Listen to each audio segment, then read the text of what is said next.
देखो जकिया, अगर इस बार भी मुझे बेटा मेरा वारिस नहीं दिया तो मैं दूसरी शादी करने में देर नहीं करूंगा।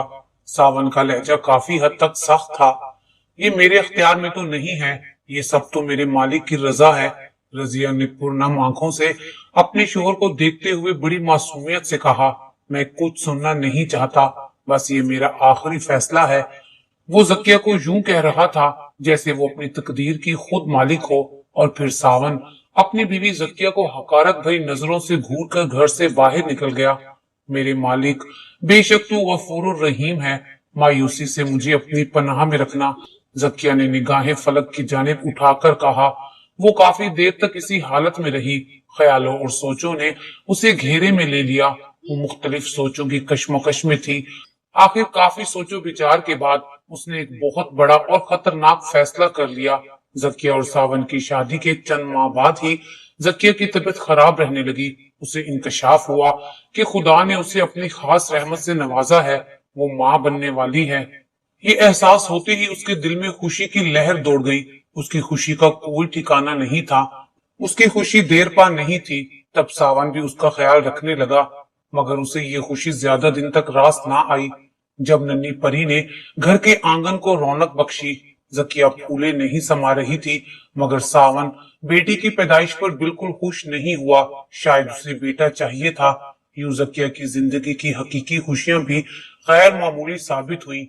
जकिया ने मारवी की पैदाइश के 1.5 साल बाद शाहाना को जन्म देकर खुद को सावन की नजरों में गिरा दिया। यूं आए रोज सावन की बेरुखी तूल पकड़ती चली गई। उसे जब मौका मिलता तो वो उसे ताने देता, वो भी खामोशी से बर्दाश्त करती रहती। उसे एक एक दिन सदियों के बराबर महसूस होता था। यूं ही उसकी तड़पती सिसकती जिंदगी गुजरती रही। जकिया एक बार फिर उम्मीद से हो गई और इस बार फिर उसने एक बेटी को जन्म दिया। लेकिन जन्म देने के कुछ दिन बाद ही वो बेटी अल्लाह ताला को प्यारी हो गई। सावन ने इस पर भी किसी दुख या गम का इजहार नहीं किया। गुजरते वक्त के साथ साथ सावन और भी बिगड़ता चला गया। बात बात पर जकिया से लड़ता और बेजा सख्तियां करने लगा और उसे घर से बाहर जाने भी नहीं देता, जिसकी वजह से जकिया का दिल हर वक्त आंसुओं के बोझ से भरा रहता। यूं दिन ब दिन उसकी सेहत गिर रही थी। शोहर की बेरुखी पर उसे दिली अफसोस हुआ और उदासी उस पर हावी होती चली गई।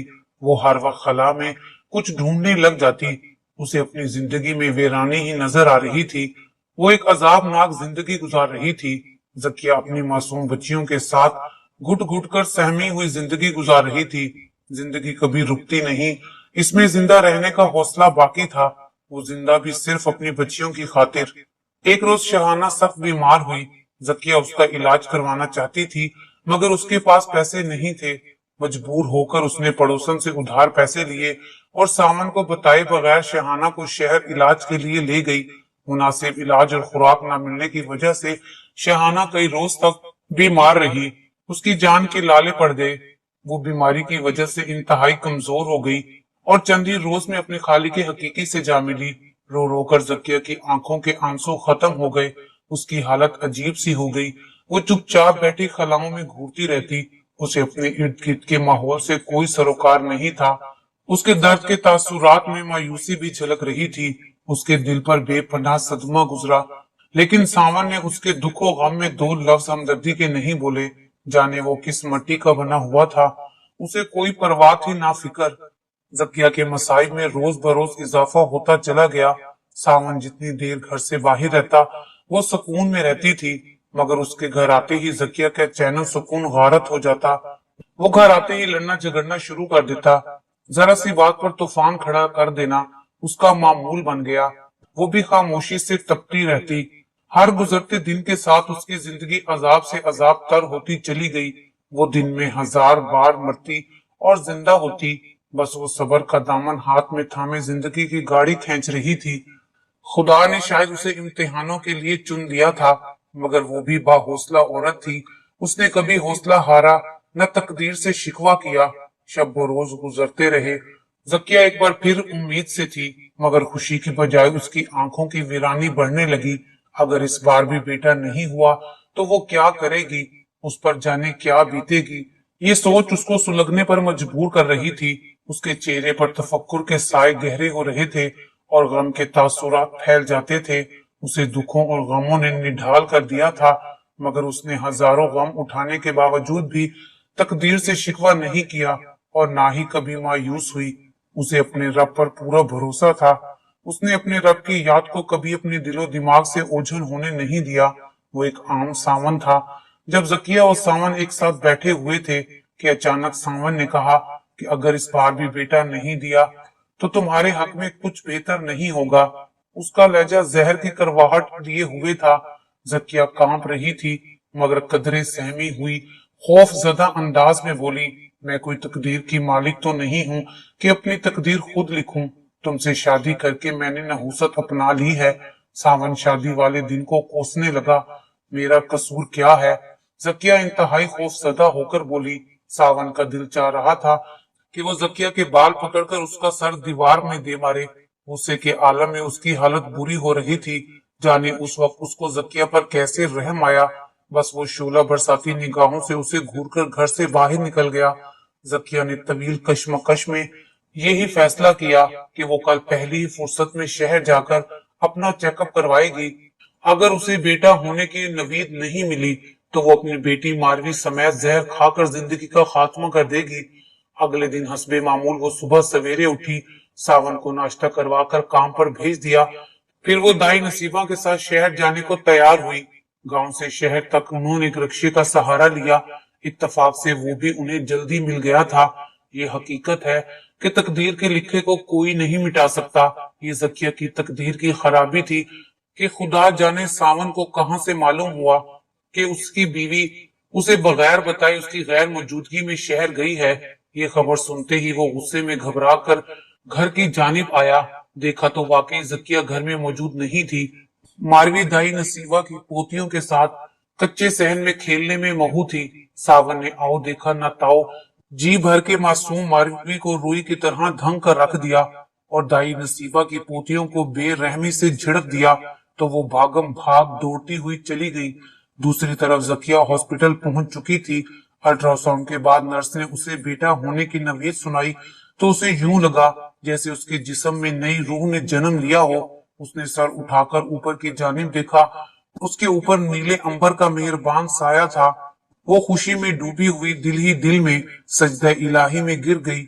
उसके मुरझाए हुए चेहरे पर यकायक ताजगी बिखरती चली गई। उसकी खुशी की इंतहा न रही। खुशी के मारे उसके पांव जमीन पर नहीं टिक रहे थे। मोहल्ले भर में मीठा बांटने के लिए उसने लड्डू खरीदे।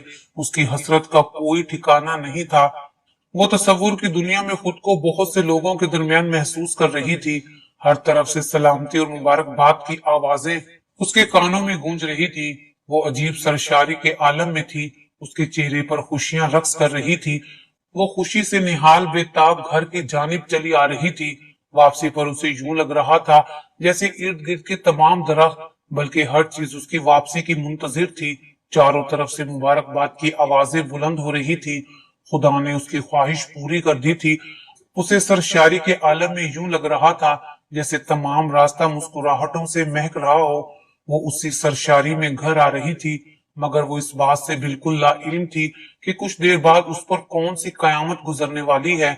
जकिया अपने घर के दाखिली दरवाजे से क्या अंदर दाखिल हुई, गोया उस पर बातों और तानों का तूफान आ गया। सावन उसे देखते ही गुस्से से भड़क उठा। उसकी रगें तन गईं। आज मैं तेरे टुकड़े टुकड़े करके भूखे कुत्तों के आगे डाल दूंगा। मेरी मौजूदगी में मेरी इज्जत का जनाजा निकालती फिरती है।